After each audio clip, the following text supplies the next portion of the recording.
Plano de carreira para um analista e desenvolvedor de sistemas. Vamos lá. Se divide basicamente em três áreas: analista de requisitos, desenvolvedor e analista de testes. O analista de requisitos, de uma forma bem resumida, ele é contratado para dizer os parâmetros que aquela empresa precisa adotar para que ela venha conseguir ter êxito no projeto que ela for criar. Por exemplo, eu sou uma empresa e eu quero criar o meu próprio website. Então, o analista de requisitos, ele vai justamente apresentar à empresa os requisitos que ela necessita para poder dar execução, tocar esse projeto, né?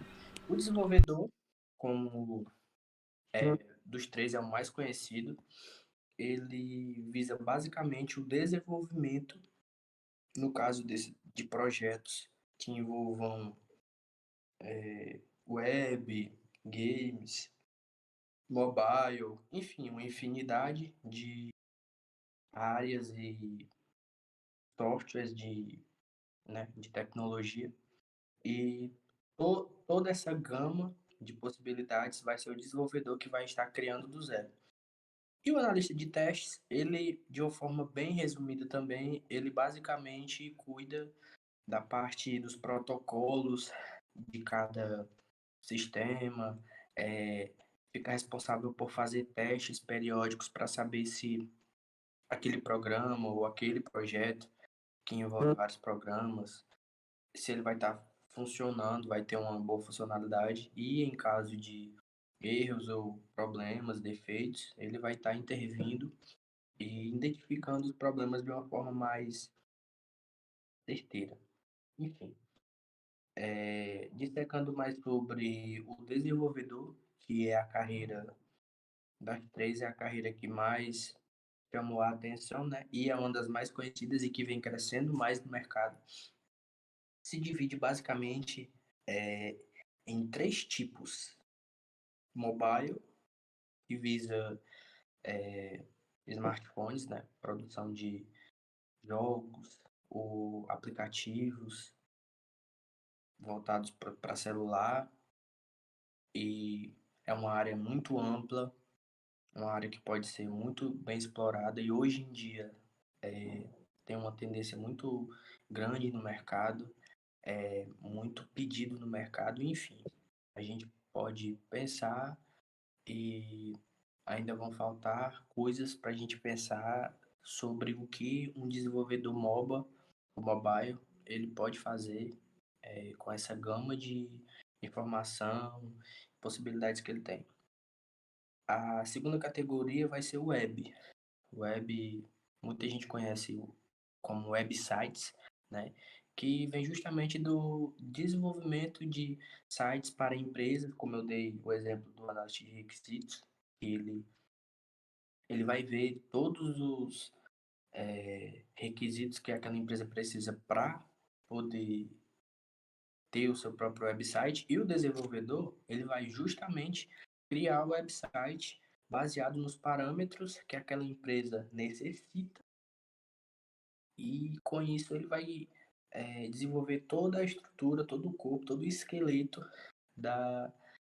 desse website. E, enfim, assim como na área MOBA, a área de web também é vasta.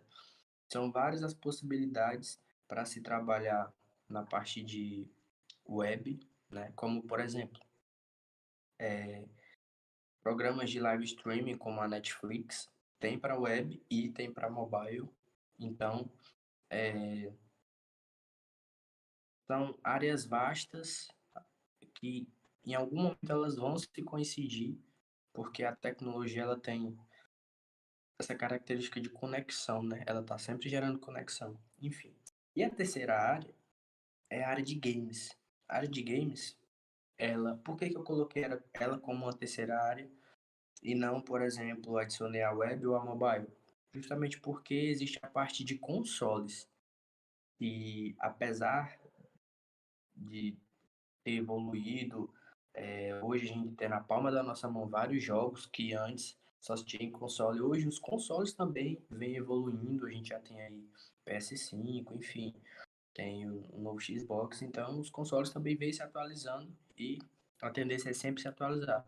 Então, sim, na área de consoles, os games são uma área à parte, né, que pode ser trabalhada e vem sendo trabalhada e sim, está em grande evidência aí no mercado de trabalho. Então, de uma forma bem resumida, um analista e desenvolvedor, ele pode, se ele quiser entrar na área de desenvolvimento, ele vai ter essas três áreas, mobile, web e games, né? Na parte de estrutura profissional, vai se dividir em três categorias também, que é front-end, back-end e full stack. Como assim? Mesmo tendo essas três áreas que o desenvolvedor pode atuar no campo mobile, web ou games, para cada área dessas são necessários três estruturas de profissionais para fazer com que essas áreas venham ser bem desenvolvidas. No caso, é o front-end, profissional front-end, ele cuida. Vamos imaginar que o nosso projeto seria um ser humano. E o front-end, ele cuida justamente da parte da roupa. Então, o front-end vai cuidar da parte do design, da parte do belo, vai ser o que vai dar forma justamente ao programa, ao projeto que está sendo feito. E vamos lá, trazendo essa analogia do corpo, a gente pode também puxar para entender mais sobre como funciona o back-end, que é a segunda categoria. O back-end é como se fosse o esqueleto desse ser humano. Então, o esqueleto desse ser humano é que mantém o corpo dele, a estrutura dele em pé, consolidada, e o front-end é justamente o que incorpora e o que veste toda essa estrutura que o back-end ele constrói. E baseado nisso, a gente tem a terceira categoria, que é o full stack. O full stack é o profissional que domina tanto o front-end quanto o back-end. Então, em um plano de carreira, um desenvolvedor, ele pode se especializar muito bem em front-end e back-end, como ele pode se especializar nos dois, que aí ele vai se tornar um profissional full stack. E vamos lá, trazendo um pouco para a parte de níveis de cargo, né? O desenvolvedor, ele pode ter três níveis principais de cargo, e esses níveis, consequentemente, podem ter subníveis dependendo do protocolo de cada empresa.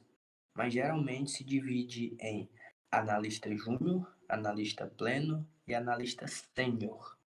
O analista júnior, ele tem uma pretensão salarial de, vamos colocar só um salário padrão mesmo, de mais ou menos R$ 3.433, quase 3.500, né? O analista pleno já é na casa dos 6.000, dos 6.000 até uns 8.000, pode-se dizer. E o analista sênior, que já é o topo da carreira, ele vai estar enquadrado na faixa dos 12.000, quase 13.000 reais. Lembrando que dessas três categorias, cada um existem subcategorias dependendo do cargo da empresa, mas esse valor que foi apresentado aqui é um valor que esse profissional nesse cargo ele vai chegar, ou seja, é o topo do nível daquele cargo.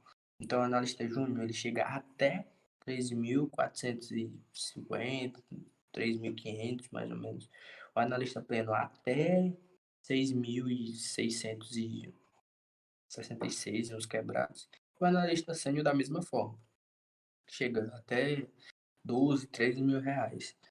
Claro que, novamente, dependendo da empresa e dependendo se ele é um profissional que ele já domina tanto o front-end quanto o back-end, a gente pode multiplicar esse valor ainda mais, aumentar esse valor ainda mais, mas é só para se ter uma ideia da onde se pode chegar no ramo do desenvolvimento. Então, basicamente, esse é o nosso plano de carreira para que se eu sou um analista e eu quero traçar esse plano na área de desenvolvimento, é basicamente essa estrutura que eu tenho que entender, de uma forma bem resumida. O desenvolvedor, ele pode atuar em 3 áreas: mobile web games. Ele pode ser um profissional que sabe usar a estrutura e manipular a estrutura front-end, back-end ou os dois, que é o full stack. E ele, conforme ele vai aprendendo, se desenvolvendo, ele vai subindo de cargo, né? Se for da sua pretensão, e geralmente é, ele pode ir de analista júnior para analista pleno e se consolidando futuramente analista sênior. Então, basicamente, essa é a estrutura de um bom plano de carreira para quem quer ser um desenvolvedor de sucesso. E é isso.